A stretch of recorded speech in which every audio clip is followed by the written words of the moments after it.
Hello, I hope you guys are all doing great. I'm making this video because I wanted to talk a little bit about the paints I use for my nail art. I've been asked a lot of questions on this subject, and I want to tell you that these paints are not for nails, so you have to make sure to always use a base coat and a top coat.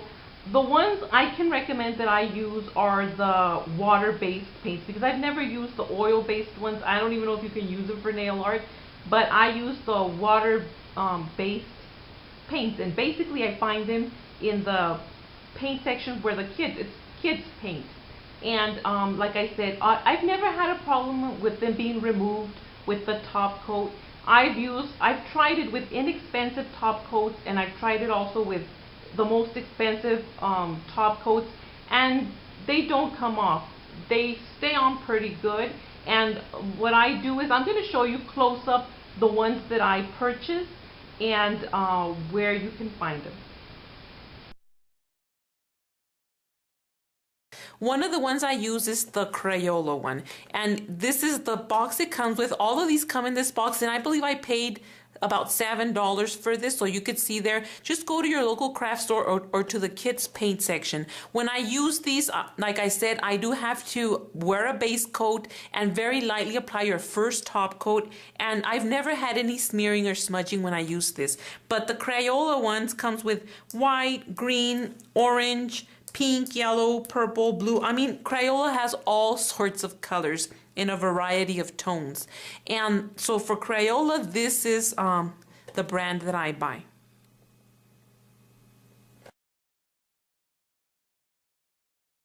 Another brand that I love using is Faber-Castell. I purchased these from Barnes & Noble's, the bookstore, and this particular one comes with all the, let me pour them down, those colors, and I love using these. So you have the blue, the white, the red, the black, and the yellow. So this is the colors that come in the Faber-Castell, and I believe I paid for this one no more than $15. Lastly are these little tubes. These are the little tubies that come with the different colors, and these are also really fun. They're not my favorite to use, but sometimes they have different tones that might be a little bit difficult to find. These I actually purchased them from the dollar store. I wanted to talk to you guys a little bit about the brushes I use for my art. Of course, you can try going for the nail art brushes and tools, and those are fine, and they're very fun to use, and they come in all sorts of different sizes. And like I said, all you have to do is look up eBay, and a bunch of sellers will pop with the nail art brushes. The kind that I like to use are the ones you purchase from the craft store. The thing with these is that I only use them with my water-based paints. Let me show you the sizes, how tiny these are. Look at that size. I mean, let me see. Look at that tiny little size. It's just barely even there. And that's why I like using these. I mean, for one of my favorite ones, I have so many favorite ones, but look at that. Look at how tiny and detailed that is. So these are the ones I like to use. The sizes, I mean, there's so many. All you have to do is go to your, let me see if I can show you the size for that one. There's the size. The sizes for these, and there's rounds, there's spotters. You have to go yourself and take a look at the sizes they have so you can see what size it is that you need.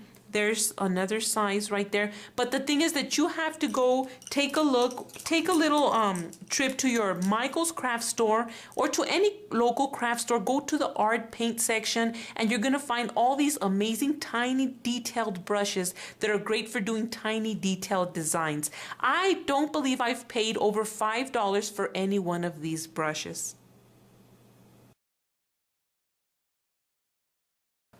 This is the little plate I use to apply my paints. All I do is simply apply a tiny little bit, and I'm always being asked, why do I use the acrylic paints over the nail polish? I'm gonna show you why. It's easier sometimes when you're doing a more detailed design. So I'm just using my regular brush, and I always have a cup of water next to me. I dip in my brush, and you can see that I have my design here. I'm gonna go in, and let's say I totally mess up. Oh my goodness. Can you imagine if that was nail polish? You'd have to go in and restart the whole thing over again, go into your polish remover, and it would just be a hot mess. All I have to do here is I get my cotton swab. I'm going to dip it in the water, and I'm going to zoom you in so you could take a closer look. Look at all I have to do is very carefully just go over the entire thing and just remove it. You see how easy that is? But that is why it's so important that you apply your top coat. And that's it. That's as easy as it is to clean out the water-based paint. So that's it for the paint.